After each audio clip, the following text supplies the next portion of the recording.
Bien, en esta ocasión vamos a realizar un análisis del tema del lugar geométrico de raíces. Entonces, el lugar geométrico de raíces podemos definirlo como un método, ¿sí?, que nos ayuda a determinar las raíces de una ecuación característica cuando un parámetro varía. Es decir, que las raíces de la ecuación característica, ¿sí?, o de una función de transferencia, pues va variando en función de un cambio que generalmente se da en un sistema en lazo cerrado. Entonces, para esto vamos a determinar el siguiente sistema, considerando a GDS, pues, la función de transferencia de la planta que queremos analizar, y una constante K en serie, y esto a su vez con una realimentación negativa. YDS sobre XDS es definido como la función de transferencia, ¿sí?, es igual a K GDS sobre 1 más K GDS, ¿sí?, donde K, nuevamente recordamos que es la constante en un sistema de lazo cerrado. Ahora definimos el polinomio característico. ¿Cuál es el polinomio característico de un sistema? Pues no es nada más que el denominador del mismo. En este caso definimos como 1 más K por G. Entonces, si es que queremos obtener las raíces del sistema, pues definimos a 1 más K por S igual a 0. ¿Sí? Entonces podría también decir que K por G es igual a menos 1, únicamente despejando, el 1 que está positivo pasa al otro miembro, pues negativo. ¿Sí? Pero ¿esto qué significa? Pues estamos hablando que estamos en el tema en el plano de Laplace, y el plano de Laplace tiene dos términos bien definidos, que sería la parte real y la parte imaginaria. ¿Sí? Tenemos un número complejo. Entonces, al momento que colocamos menos 1, estamos afirmando que tenemos menos 1 como parte real y 0 como parte imaginaria. ¿Sí? Nuevamente, ¿por qué? Porque K por G pues, es definido también como una función, como una expresión con número imaginario, es decir, donde sigma es la parte negativa y JW sería la parte imaginaria, o sea, positiva negativa, ¿sí?, que conlleva cada uno de los sistemas. Entonces, aplicando esta teoría, ¿sí?, esta teoría de Laplace, del número complejo, podemos establecer que K por G es igual a menos 1 más un J sub 0, pero un J0, que no tenemos parte imaginaria, como vemos aquí, es decir, que tenemos solo una parte de medio punto.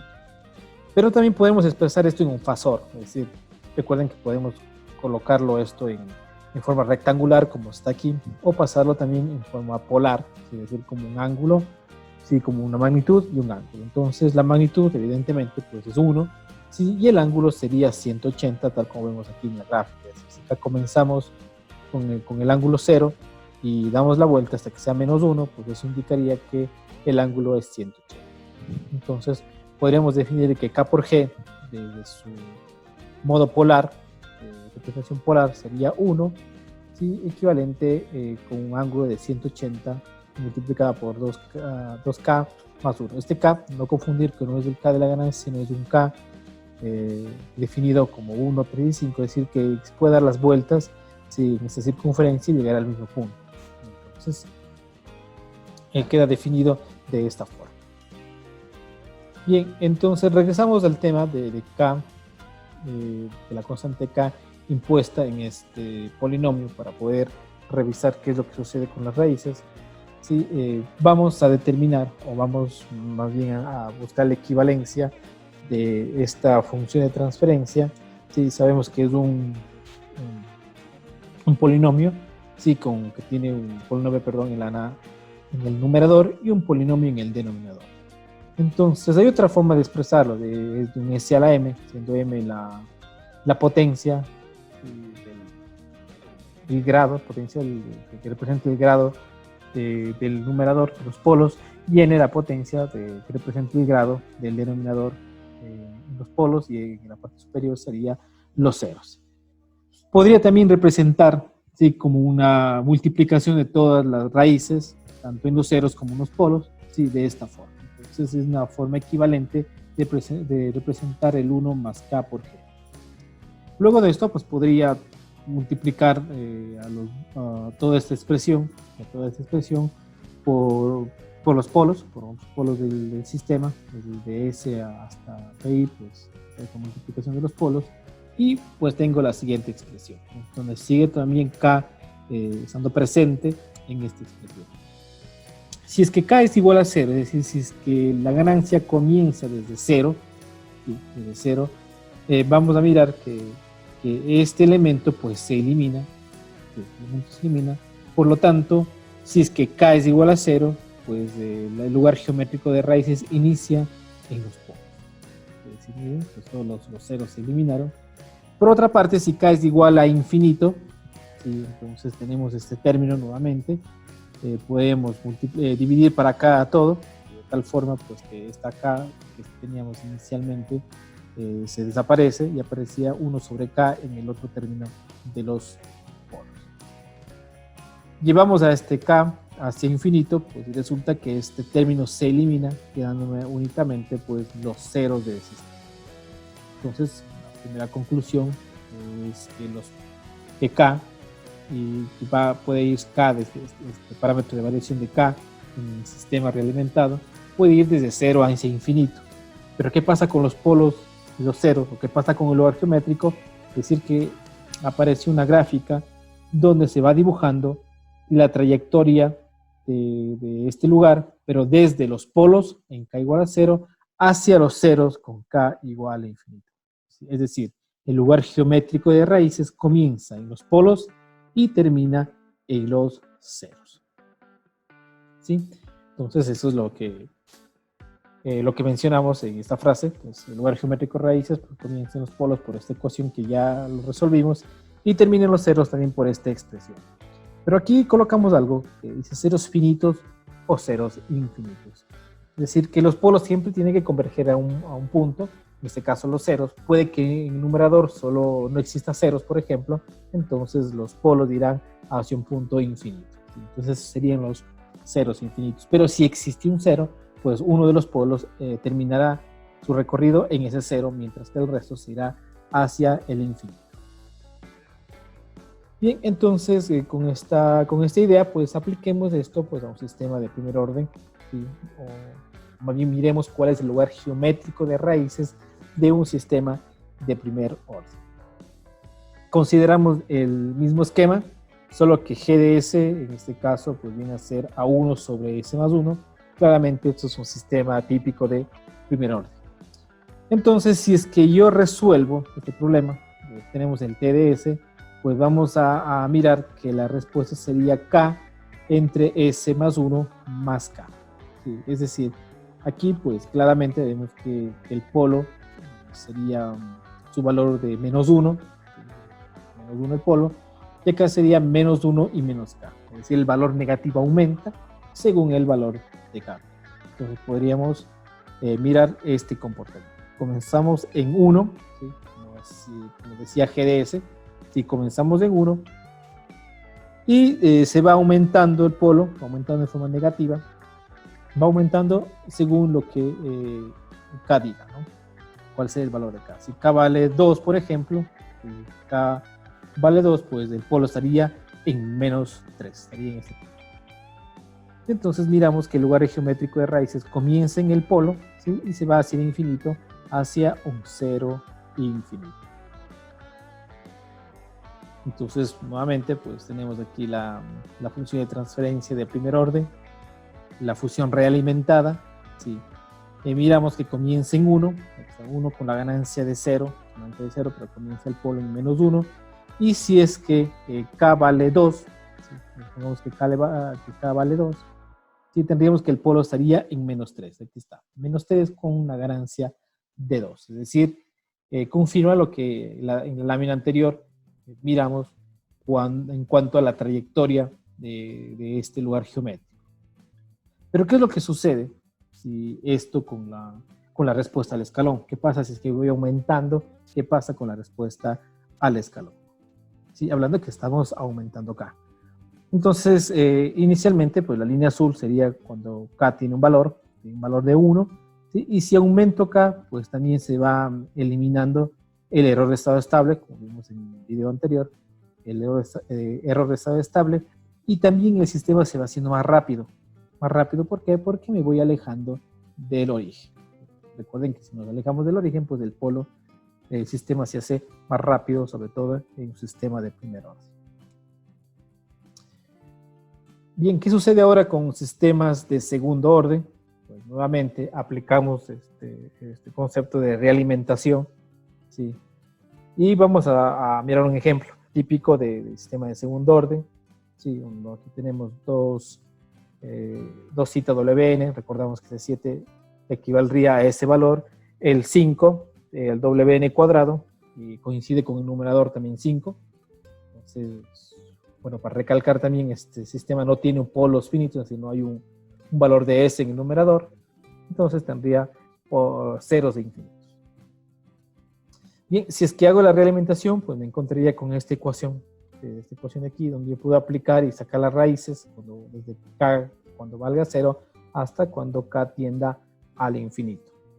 Sí, de tal forma pues que nos encontramos con este lugar geométrico de raíces.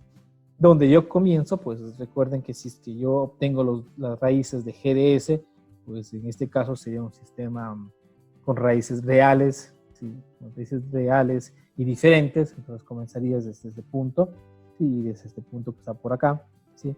Y a medida que K va aumentando, estos puntos se van acercando, ¿sí? Entonces, una raíz va en esta dirección y la otra raíz en esta dirección. Y llegan a un punto en que son iguales. Recuerden cuando analizamos sistemas de segundo orden, tenemos un punto que son iguales, las raíces son iguales, ¿sí? Y luego de eso, pues, la constante de amortiguamiento se hacía imaginaria, ¿sí? ¿Sí? Ese radical de ahí, entonces comenzaba la oscilación, es decir, que desde ese punto pues comienza la raíz, la una a irse hacia más infinito, hablando del plano imaginario, y la otra a irse a menos infinito. Entonces eso ya nos daría raíces ahí complejas conjugadas, ¿sí? Todo eso estaba detallado en la clase de sistemas de segundo orden. Bien, entonces de este mismo sistema podemos mirar algunos datos, ¿sí? Algunos datos de este sistema. Supongamos que K vale 1, pues entonces si K vale 1, estaríamos teniendo estas raíces, ¿sí? Tenemos con el polo cercano a 0.8, cuando el K está igual a 0. Recuerden que comenzamos el lugar geométrico de raíces desde K igual a 0 hacia K igual a infinito. Entonces desde 0 pues ahí están las raíces. Resulta que me voy acercando más en una ganancia 1 por 45, pues los polos son iguales. Podemos revisarlo esto en alguna calculadora para revisar que esto es cierto. Y luego de esto pues se dispara al infinito y a menos infinito, pues guardando siempre las raíces complejas conjugadas. Pero ¿qué pasa si es que miramos esto desde el punto de vista de evaluación de un escalón unitario? ¿Sí? Podemos encontrarnos con esto. ¿Sí? Mientras no lleguemos acá no pasemos a ser imaginarias las raíces, es decir, complejas conjugadas, pues el comportamiento es de esta forma, ¿no? Es su amortiguado, críticamente amortiguado. Pero luego de esto, pues el K, así me voy subiendo K y va consiguiendo pues valores imaginarios. Estos valores imaginarios, pues podemos ver como respuesta que ya existen oscilaciones. Y recordemos que las oscilaciones están vinculadas justamente con el valor de JW en el plano de Laplace, ¿sí? Entonces, el lugar geométrico de raíces para un sistema de primer orden y para un sistema de segundo orden, pues es bastante visible. Sí, se puede entender fácilmente cómo es que se mueven las dos raíces. De hecho, es una parte muy simple en el sistema de primer orden. Sí, en segundo orden, pues ya tenemos un comportamiento un poco más complejo que el primero, pero todavía entendible o visible rápidamente, pues con el comportamiento de estas raíces. También como se mueve el escalón. Sin embargo, ¿qué pasa cuando son sistemas de orden superior? Estamos hablando de cuarto orden, quinto orden. Pues entonces ahí sí se requiere otras técnicas para poder establecer un bosquejo al menos de un lugar geométrico de raíces. Para eso, pues muchos autores proponen algunos pasos, ¿sí? Algunos proponen 11 pasos para poder realizar este lugar geométrico de raíces, otros lo dejan 8 pasos. Bueno, dependería de la visión pues, que tengan los autores. En mi caso, pues, yo propongo 6 pasos para poder generar un bosquejo del lugar geométrico de raíces para cualquier función de transferencia pues, de orden superior. Entonces, el primer paso sería encontrar el polinomio característico, ¿sí? Que eso ya lo podemos hacer resolviendo la realimentación, ¿sí? Que sería 1 más kg de s igual a 0. El segundo paso sería colocar los polos y ceros de la planta, o sea, del sistema que estamos queriendo analizar, ¿sí? En el plano de Laplace. ¿Sí? El tercer punto sería encontrar el centroide. ¿A qué me refiero con centroide? ¿Sí? Me refiero a un punto en el plano de Laplace, en el eje real, donde van a pasar unas líneas imaginarias que se llaman asíntotas. Entonces, este centroide, pues vamos a llamarle como sigma A. Recordemos que sigma es la letra que utilizamos para la parte real de la transformada de Laplace, ¿sí? De los polos de la transformada de Laplace. ¿Sí? Y esto sería igual a la sumatoria del valor de los polos menos la sumatoria del valor de los ceros y dividido para n menos m. Recordando que n, ¿sí? Es el grado de los polos y m es el grado de los ceros. Entonces, con esa fórmula encontramos el centroide. Entonces el centroide estaría ubicado acá para ilustrarlo gráficamente. Entonces sería el eje vertical y el horizontal, que sería el eje de los números reales y negativos. Pues aquí estaría el sigma A. Entonces el punto donde estarían las asíntotas, ¿sí? Que luego pues en el paso 4 miraremos cómo se comportan esas líneas. Bien, en el paso número 4 pues tocaría pues referirnos a las asíntotas y de hecho vamos a encontrar lo que son los ángulos de las mismas, ¿sí? Entonces para eso vamos a aplicar esa fórmula que me dice que el ángulo, ¿sí? De estas asíntotas va a ser igual a 2 por q menos 1 entre n menos m y esto multiplicado por 180 grados. Y este q está definido pues de 0 hasta n menos m y menos 1. Recordemos que n es el número de polos y m es el número de 0. Entonces, en función de este valor de aquí, podemos establecer cuántos ángulos existe, pues, y también cuántas asíntotas también existen en este lugar geométrico de raíces. Como paso número 5, se determina el punto del sistema donde pasa a ser estable a inestable si existe. Entonces, puede que en algún momento las raíces pasen de ser, o el sistema pase de ser estable a inestable. Si recordamos cuando hicimos el análisis de estabilidad, ¿sí? y buscábamos lo que es una constante K que me delimite cuando es estable un sistema y cuando un sistema se comporta de forma inestable, es decir, que pasa la raíz del plano negativo, ¿sí? al plano positivo, es decir, del semiplano izquierdo al semiplano derecho. Entonces, para eso utilizamos root curves, ¿sí? no está puesto aquí, pero utilizamos root curves para ver si es que eso es, si es que existe un cruce en ese lado. Y si es que no, pues K simplemente me saldrá que es un valor de 0 a infinito, ¿sí? Entonces yo con eso pues, podré mirar que no, el lugar geométrico no cruza del plano estable al semiplano inestable, ¿sí? Y sexto, pues determinar la salida desde el eje real al plano imaginario. Este es un punto de bifurcación, ¿sí?